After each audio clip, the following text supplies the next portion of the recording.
claims of receiving an official letter from the State House of Assembly regarding the Supreme Court judgment and the 48-hour ultimatum for Governor Siminalayi Fubara to present the 2025 appropriation bill. In a statement issued by the Secretary to the State Government, Dr. Tami Winike Dagogo, the government clarified that as of March 4, 2025, neither the Governor's Office, the Deputy Governor's Office, nor the Accountant General had received the said letter. The government response comes just hours before the deadline set by the Assembly. Dagogo reaffirmed that Governor Fubara remains committed to obeying the Supreme Court's decision as stated in his March 2nd broadcast despite personal reservations. Meanwhile, the Assembly insists the letter was delivered on March 3rd, sharing an image of the parcel allegedly rejected by the recipient. The lawmakers are expected to reconvene today with their next course of action uncertain.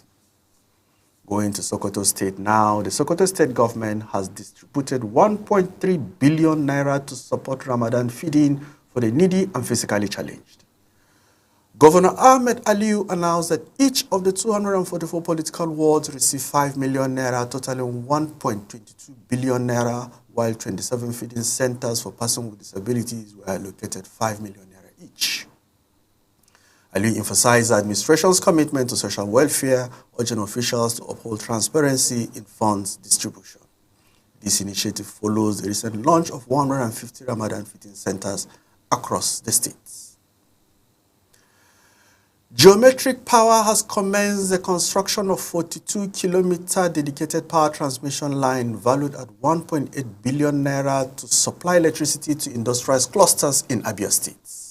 The project, expected to be completed within 3 months, aims to provide a reliable and uninterrupted 24-hour power supply to industries in the region, enhancing their productivity and competitiveness. Going to Delta State, the report has it that Sheriff Oborevwori, the governor, has invited opposition to join him on the tour of project to witness firsthand how the state funds have been utilized. This invitation comes after Governor inspected the newly completed twin bridge at Obu River along Ogeli-Asaba Expressway. Oborevwori criticized Senator Ovie Omo-Ogege's allegations, stating that they demonstrate a lack of understanding of the government's operation. Instead of engaging with critics, the governor encouraged them to participate in the project tour to appreciate administration's prudent use of funds. The governor highlighted the administration achievement, noting that they have operated for nearly 21 months without borrowing and have paid contractors in full. He expressed satisfaction with the progress made on the road project, which is expected to be completed by the end of the year. Additionally, Oborevwori inspected the Ofagbe Bridge along the Isoko Ring Road and announced plans to meet with the contractor to determine the project's future. He also visited the commissioner's quarters, while an 8-unit 4-bedroom duplex project is nearing completion, providing accommodation for the executive council members. John Abba and Uche Abba were arrested and 3 stolen tricycles were recovered. The police have reiterated their commitment to safeguarding lives and properties across the state, urging residents to remain vigilant and support suspicious activities.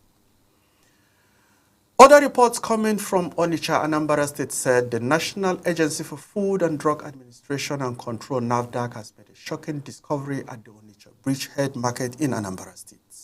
On Wednesday, the agency's security team found 2 rifles, live cartridges, a machete, and other weapons hidden by unknown individuals. In addition to the weapons, NAFDAC has identified and removed at least 50 trailer loads of counterfeit and substandard drugs from the market. This operation is part of the agency's nationwide counted from the state government coffers into private accounts during the administration of former Governor Nasir El-Rufai. The money was allegedly diverted into an account belonging to Indo-Kaduna Mats JV Nigeria Limited, which was part of the funds released for a Borge light rail project in the states. The Independent Corrupt Practices and Other Related Offences Commission, ICPC, has filed an ex parte application to recover the money, arguing that the light rail project was never executed, depriving the people of Kaduna State of its benefits. The court has directed the ICPC to publish a notice in 2 national newspapers inviting anyone with interest to show to property. We'll now take another short commercial break. We'll be right back. Please don't go away.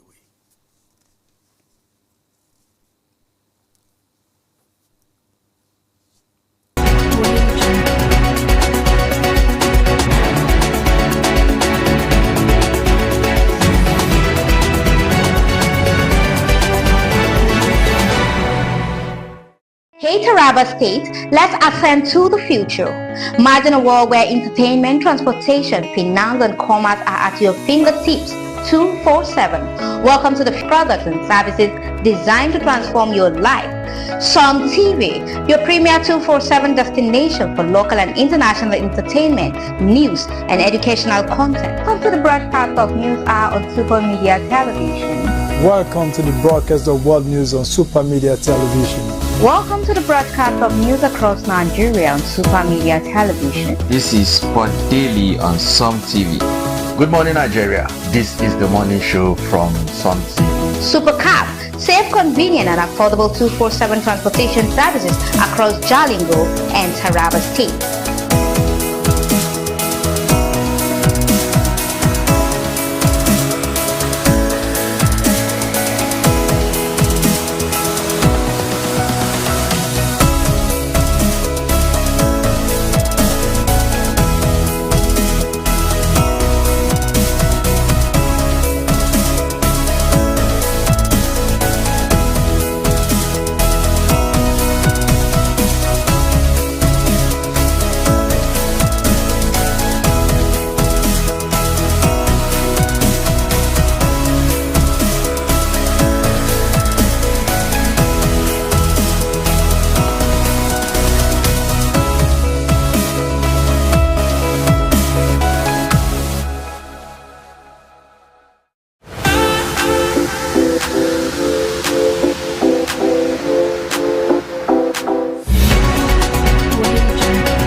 Welcome back. We're glad you're still with us. We now go to business news. Nigerian coffee farmers are struggling to benefit from the global coffee price rally despite record high prices and high demand. Global coffee prices have nearly doubled in 14 months due to adverse weather conditions affecting major producers like Brazil and Vietnam. In Nigeria, local prices for coffee beans are not attractive, with Arabica beans selling for between 5,000 naira and 10,000 naira per kilogram, and Robusta beans selling for between 3,000 to 5,000 per kilogram. This is significantly lower than the global market price, with Nigerian farmers earning 4.4 million naira less per ton than their peers in other coffee-producing countries. According to Hassan Usman, president of the National Coffee and Tea Association of Nigeria, local prices are not attractive and it has been a disincentive for farmers to grow more coffees. He noted that the sector lacks the structure to grow and attract investment, unlike countries like Rwanda, Ethiopia, and Kenya. Nigeria's coffee production has been declining, with the country producing 1,844 metric tons of unroasted coffee in 2023. The country recorded no export value of coffee in the first 9 months of 2024, according to National Bureau of Statistics. Experts attributed the decline to the lack of investment in coffee production and the absence of incentives for farmers. They call on government to provide access to agriculture grants and invest in the sector to boost production and attract investments. The Federal High Court in Abuja will deliver judgment on May 21, 2025 in a dispute over Vedic Life Care Nigeria Limited's ownership. Dr. Benedict Okpala claims Narayan Chandra Parkash reduced his shares from 300,000 to 159,944 units without permission. Prakash denies the allegation, stating he conceived the idea of establishing a medical facility to address Nigerians' healthcare challenges. The court's decision will determine who controls the company's operation and future direction. Going to sport news now, FIFA will pay a record $1 billion in prize money to participants in World Cup, scheduled to take place in the United States from June 14 to July 13.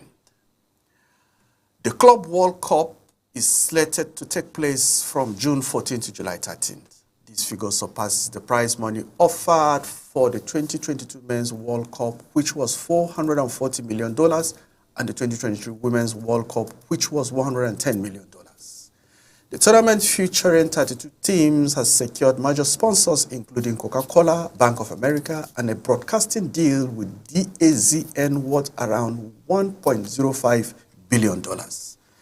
That is the end of news at 9 p.m. for today. Before we go, here's a recap of the major headlines. Senate dismisses Natasha Akpoti-Odeogun's sexual harassment petition against Godswill Okpabio. Ijaw groups warn against Fubara's impeachment as political tensions escalate in Rivers State. Femi Falana urges Attorney General of the Federation to withdraw cyberbullying charge against Sowore. And from Business News, we brought you a report that called to root over Vedic Life Care Nigeria Limited's ownership. From Sport News, we brought you a report that FIFA to pay $1 billion prize money for Club World Cup. That's all for now. Some TV is a 24-hour TV station. We're live every day. You can follow us on Facebook at Sam TV and on YouTube at Super Media TV. I am Ira Daniel Kukui. Good night.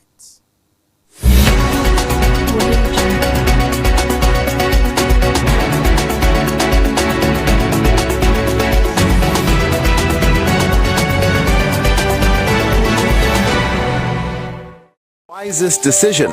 Walk away? No, that is not enough. Shift? No, that is not enough. Stay there and gist and take shots with your phone? That is madness. Run.